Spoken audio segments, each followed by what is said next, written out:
In preparing for this homily, I did some YouTubing on hens protecting their chicks. And you know what? Those hens can go really hard. They really can. So a hen can shield a whole bunch of chicks under her body by flexing her wings for broadness, changing body position so that the group can huddle underneath safely. But when a hen decides enough is enough from the threat, they will go wild. They strike fast and they fight ferociously. So I want to explore what this means in view of care. God's care for us, but also bringing in some of the care displayed in Paul's letter to the Philippians, and then consider the Lenten practice of almsgiving, so our care for others. So remember what Jesus is doing in his ministry. He's healing, he's casting out demons, he's teaching people about the true values of the kingdom of God, how society ought to be, how people ought to be, and this puts him at mortal risk. That is a tragedy, but this is reflective of the desire of many people to reject God for apparent short-term gain in this life. But Jesus continues doing his thing because he cares about the people. It doesn't matter that he's holding out an extraordinary idealism which flies in the face of human brutality and sin. He cares. And likewise, Paul writes to the church in Philippi that there are some who live as enemies of the cross of Christ, and he sheds tears for them. He cares. As a theme, this also calls to mind Jesus saying, "Blessed are those who mourn." As in, blessed are those who care, who are so moved in themselves and then outwardly in action as a result of things being wrong. It's one of the most precious things about people shaped by the life of Christ, the care we display for others. But it's also easily mocked, taken advantage of. But Jesus puts his life on the line for this, as have many of the faithful down the ages. Indeed, this has been an important reason for the growth of the faith. So after a few centuries of incredible organic growth in the Church of God from the time of Jesus onwards, the critiques against Christians are really revealing. So in the middle of the 4th century, the Emperor Julian, later known as Julian the Apostate, he took charge and tried to revert the empire to paganism after the famous conversion experience and leadership of Emperor Constantine.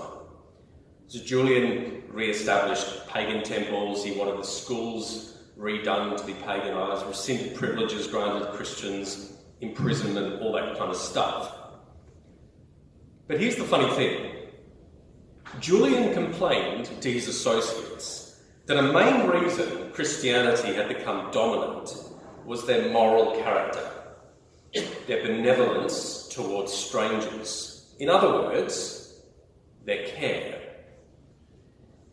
So he wrote, "I think that when the poor happened to be neglected and overlooked by the priests," that's the pagan priests, "the impious Galileans," those are the Christians, "observed this and devoted themselves to benevolence." And he also writes, "The impious Galileans support not only their poor, but ours as well. Everyone can see that our people lack aid from us." So the Emperor Julian did not like the Christian capacity and reality of care for others because it was attractive. Others have found this a sore point for different reasons. So the rather infamous philosopher Friedrich Nietzsche had a fair bit to say on this. His book on the genealogy of morals is one of the more confronting books I've read. Now, I'm not an expert in this, but I think a fair summary of his critique of Christianity is that it fundamentally subverts the natural order so that the weak and downtrodden have moral superiority over and against those who hold power over them. That the rendering of those powerful people as sinful and operating counter to God's purpose is a kind of cunning tactic so that the lambs triumph over the wolves.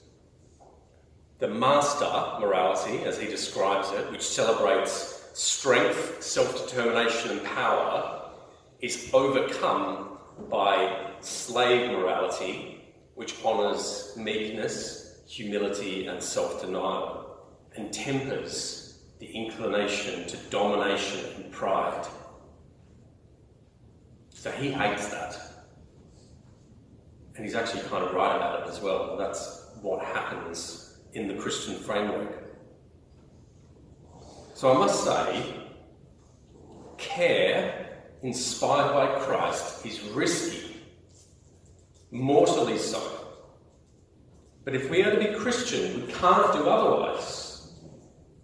If we sacrifice the love and care of Christ out of fear for ourselves, we risk sacrificing the nature of Christ in us in order to be conformed to the pattern of this world, which easily trades cries of Hosanna for crucify.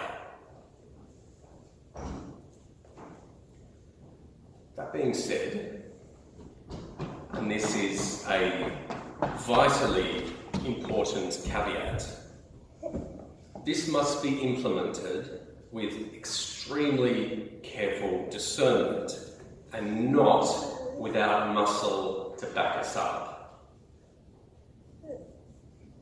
As has become more and more clear in my time here, foxes do come around. Wolves do prowl.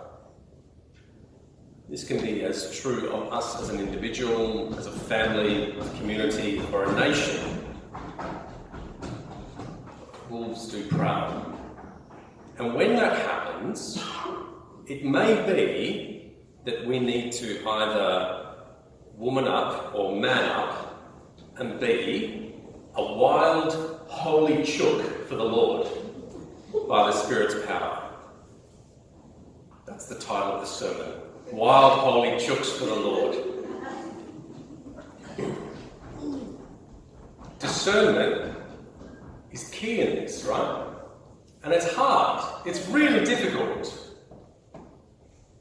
We might wish it were otherwise, but we should beware trading honest complexity for dishonest simplicity, simply out of laziness or a desire to be confirmed in the base impulses and fears of our beings which would erode the care we are called to, inspired by the example of Christ.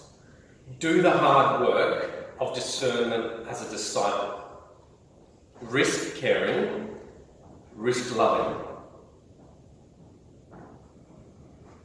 And on that, if you have the financial means at the moment, and I know a lot of you don't, but you are very generous with your time and talents, today, donate something to a charity as a sign of your care.